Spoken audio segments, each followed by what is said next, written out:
Anytime during the show, type Spectrum, leave a space, type in your contribution and name, then send it to 7197. Your views, our interviews on Spectrum, Radio 1 FM 90. Hello, a very warm welcome. This is Spectrum on Radio 1. My name is Edmond Chizito, your host. On Spectrum tonight, should government publicize its oil agreements? Pressure is mounting on the Ugandan government to make public agreements it signed with oil companies for the drilling of the commodity as one of the steps towards ending speculation and public fears the country might have got a raw deal. In its defense, government insists that it's bound by confidentiality clauses not to reveal the contracts. In Parliament, legislators have petitioned the Speaker to recall Parliament, which is now on recess, to specifically discuss the oil sector, with a keen interest being directed on the production sharing agreements, the stage of prospecting, the arbitration between Heritage Oil and the Ugandan government over $404 million, which Uganda forced Heritage to pay after selling off its interests and assets to Talo. Parliament also wants to have a say on how the oil resources will be utilized and also be informed about the stage of the relevant laws that are urgently needed to manage the sector to avoid abuse and corruption.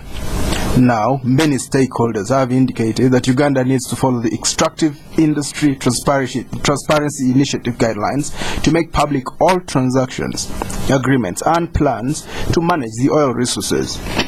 These suggestions are, however, meeting with stiff opposition from the government, which once again reiterated its position through the Attorney General, Peter Nyombi, who said he will not give the oil agreements to the Legal and Parliamentary Affairs Committee of Parliament or anyone else for that matter. So tonight we ask, why is the Ugandan government refusing to surrender the oil agreements to the public? Our guests tonight, Honorable Stephen Mukitaale Birahwa, Chairman of the Committee on the National Economy, also Member of Parliament for Publicize, where the oil flows from. You're most welcome, Honorable Birahwa. Good evening, Radio 1 listeners. Thanks, Edmond. We also have Mr. Onesimus Mugyenyi. He's a policy analyst and head of the trade policy program at the Advocates Coalition for Development and Environment. I'll read that again. Mr. Onesimus Mugyenyi is actually Deputy Executive Director and Manager of Environmental Democracy Program. You're most welcome, Mr. Mugyenyi. Thank you. Good evening, listeners. Honorable Birahwa, why should the government not release these documents?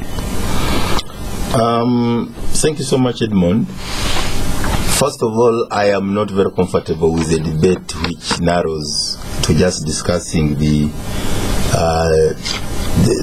confidentiality of these production sharing agreements, because I have for quite some time I wanted us to broaden this debate, and even to my colleagues, the petitioners, I support the spirit, but I'm looking forward to a more broadened a petition. And also, it's not also one way.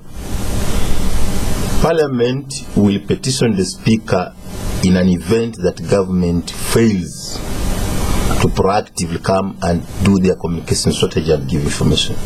So equally, government can preempt the move by Parliament and be proactive, because the Speaker, by our rules, executive he takes precedence when it comes to business of Parliament.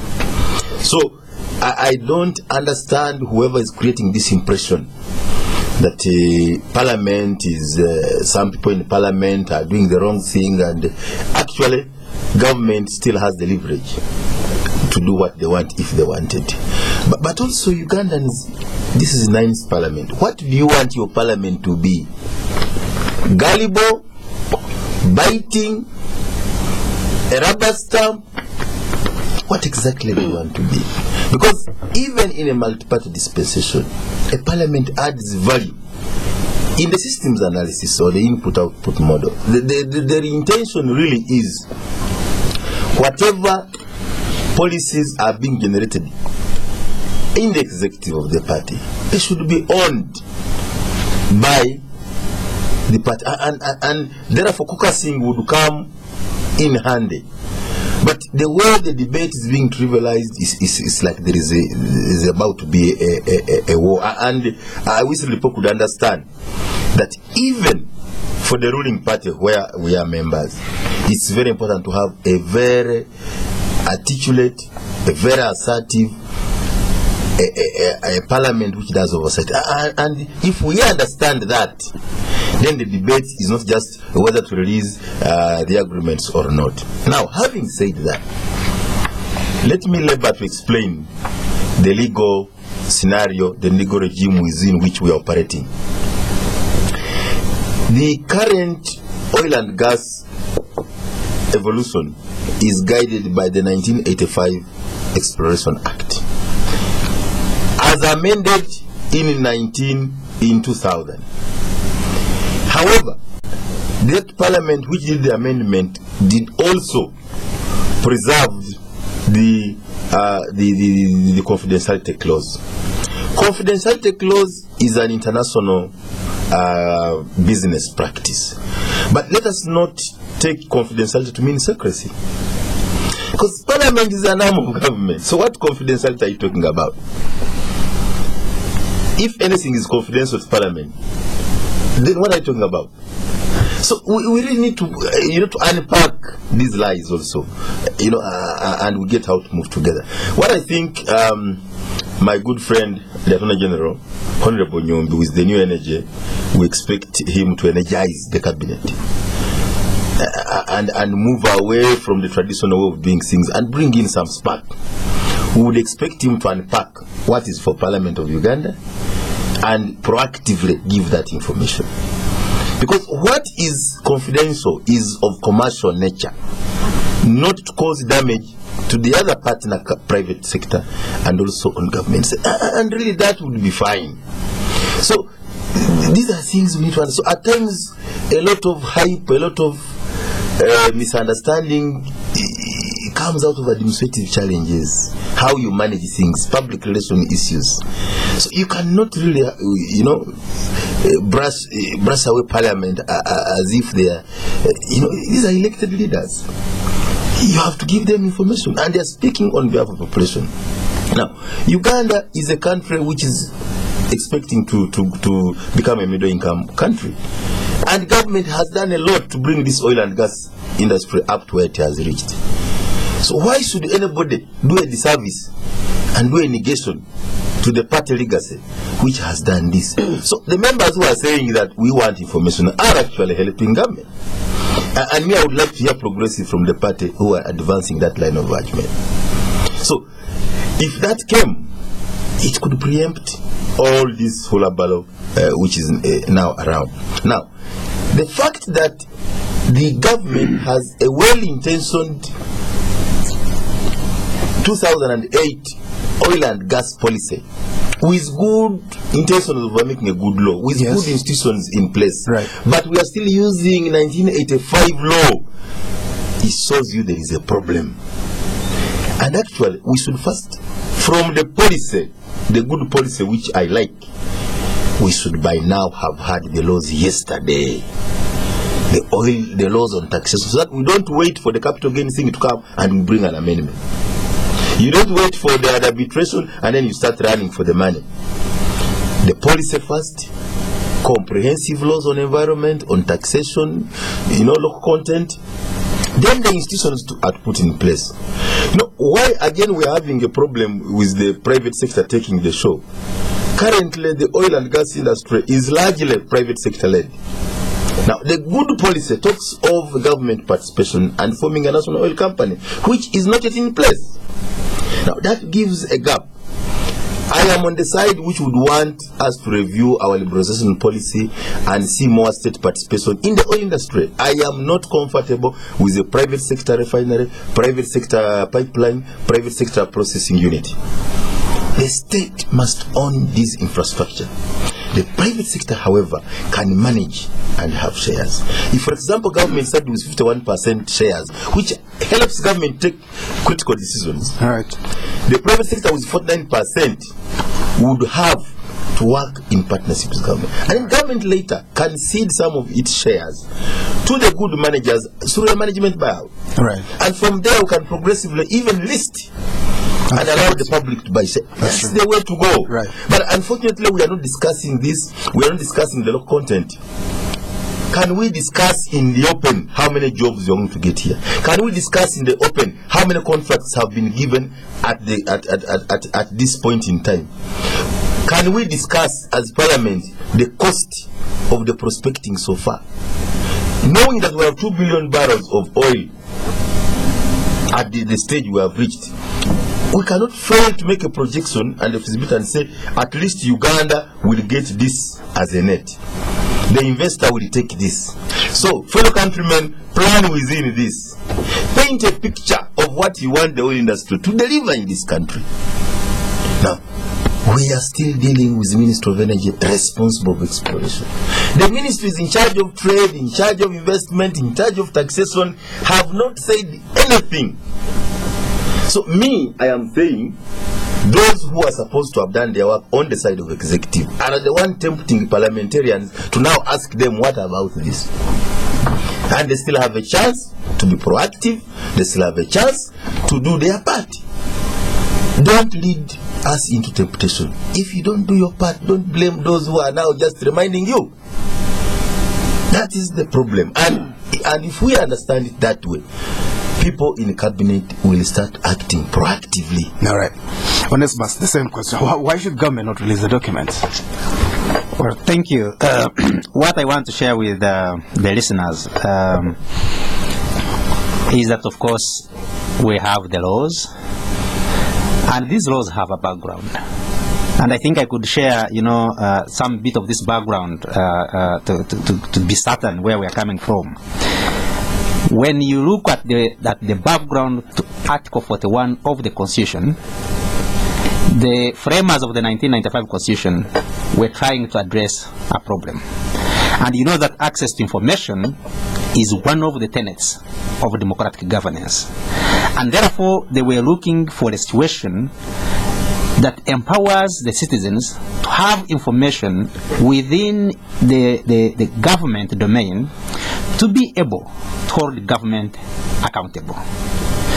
That was really the intention. Now, it is provided for in the Constitution, and the Constitution also indicates circumstances under which you may not provide such information. The same provision is replicated in the Access to Information Act. And the Act goes further to give also situations when you may not disclose this information. But it also has provisions which indicate that if in the public interest, in other words, if the cost of not disclosing in the interest of the public will be greater than disclosing, then you go ahead and do the disclosure. Now, given that background, I think Honorable has already said it, Parliament is part of government. We are not saying these documents should be put on the streets of Kampala, in the public libraries, where the public is going to access this information. We are saying provide this information to legislators who are part of government, so that when they are making their laws, they have a reference point. So the first point is that you are dealing with a government organ, and therefore that's not the public the way it is known in many circles. Then the second point I'm trying to make is that these legislators have the mandate to make the law. Now, the bill is in the process, the Petroleum Management and Regulation Bill. Yes. This bill must take into consideration some of the commitments that we've already made. And some of those commitments are made in these contracts.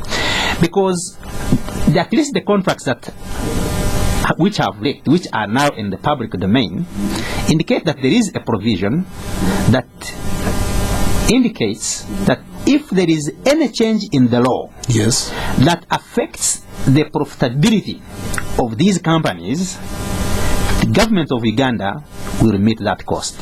And the government of Uganda means the people of Uganda, means me and you, who pay the taxes. So how do you expect now parliamentarians to make a law that is not going to bring those problems if they are not given an opportunity to look at some of those provisions? To me, I think that is the second justification why we need to have these agreements, the parliamentarians. But you need also to note that there is some bit of loss of confidence in some of the decisions that are taken by the executive because of the previous situations that actually this country has found itself in. Now, there is some loss of confidence, and they feel that if decisions of this magnitude are to be taken, then we need to have more than one organ of the state. Beyond the executive, you need to have another organ of the state that basically represents the people of Uganda. Look at some of these issues, scrutinize them before you enter into this kind of commitment. But also given the background, when you look at countries, and especially so in Africa, where oil and gas have been discovered, where the exploitation has started, it has been problems all through.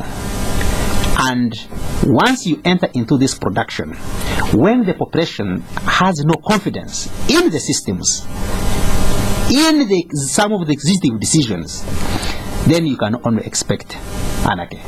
And therefore, it is very important that right from the beginning, we build public confidence by indicating that actually what is happening has an endorsement of Parliament who actually represent them.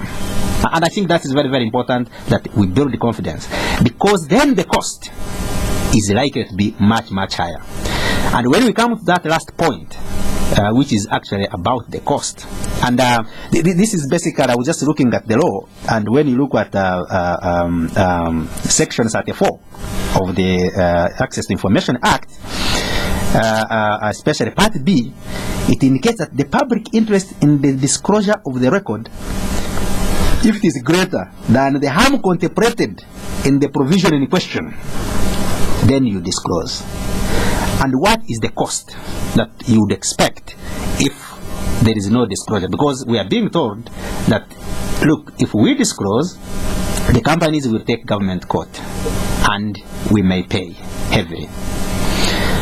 But there is also public discontent. And you know, public discontent in Africa, we now know, has actually gotten governments out of power. So I don't know which other cost you'd be looking for that would be beyond that. And that's what public discontent actually can do, which I think is very, very important. But I also want you to note that these agreements that were signed must be within the law. For the oil company to be able to take government court and win a case, then the provisions of the agreements must be within the law. And one, we think if there is a provision that completely disallows disclosure, then it is against the constitutional provisions, it is against the Access to Information Act provisions. And that extent, then those provisions will be of no legal consequence. And therefore, the companies will not be able to take government court and win a case against the government. This is Spectrum on Radio, and tonight, should government publicize its oil agreements? We'll be back after the break. Even back when I met George, I noticed something different about him. Maybe it was the way people looked up to him, or maybe it was his willingness to always help.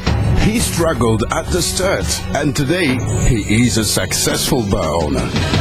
Despite his success, George didn't forget where he came from. He built friendships with his patrons and learned from them as much as they learned from him. He used his business acumen to help many others achieve their dreams. The fact is, many people owe their success to him. But George never talks about it. He's just who he is. Special.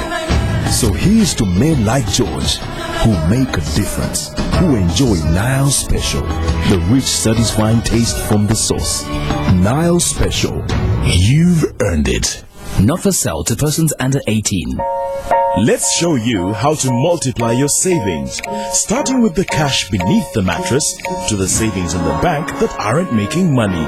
Let's turn your savings into somethings with Super Save Reloaded. Super Save Reloaded brings you savings and investment accounts which offer you a sure and predictable way to multiply your savings. For more information about Super Save Reloaded, ask at your nearest Stanbic Bank branch. Stanbic Bank, moving forward.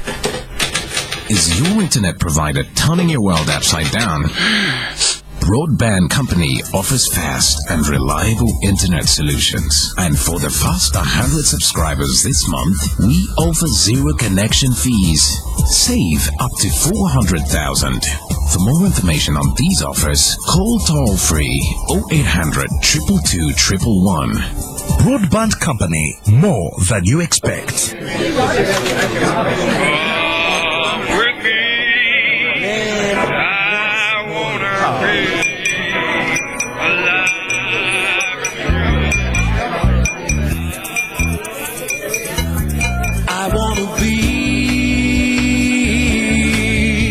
Alive and free. I wanna be alive and free. I wanna be alive and free. I wanna be alive and free. I wanna be alive and free. You and me. Uganda Waraji, the spirit that binds us. Strictly not for sale to persons under 18 years. Please drink responsibly. Spectrum on Radio 1 FM 90 is brought to you by Stanbic Bank. Welcome back on Spectrum. Tonight, should government publicize its oil agreements? Our guests in the studios, Honorable Stephen Mukitaale Birahwa, Chairman of the National Committee on the Economy, also Member of Parliament for Publicize, and Mr. Onesimus Mugyenyi, he's Deputy Executive Director and Manager in charge of the Environmental Democracy Program at ACODE. ACODE is the Advocates Coalition for Development and the Environment. You two will be able to call in later. I'll read out the numbers when that time comes. Honorable Birahwa, can government ignore Parliament? First of all, anybody who thinks he's more NRM and is towing the line that parliamentarians of NRM can be spectator in industry is not only an enemy of Uganda, is actually an enemy of NRM and is actually trying to demobilize the party, because NRM in the first place is a pro-people party. So anybody who alienates the people's representatives in the decision making is anti-Uganda, anti-NRM, and should be dismissed, with all that he deserves. For government to have come this far, I come from Blissa, where I have been grazing, where these oil wells are. The old oil wells of 1930s are in my place. To have realized this achievement, and then those who have made the achievement fail to tell the good story, and are now waiting to be pushed to tell people what is happening. And we see people who were street, some foreigners who were street people here in Kampala are now partaking of the oil deals. What do you mean by that? Even before we produce oil, there is a lot of projects, contracts which are going on in terms of the prospecting. Big 2D, 3D, all sorts of contracts.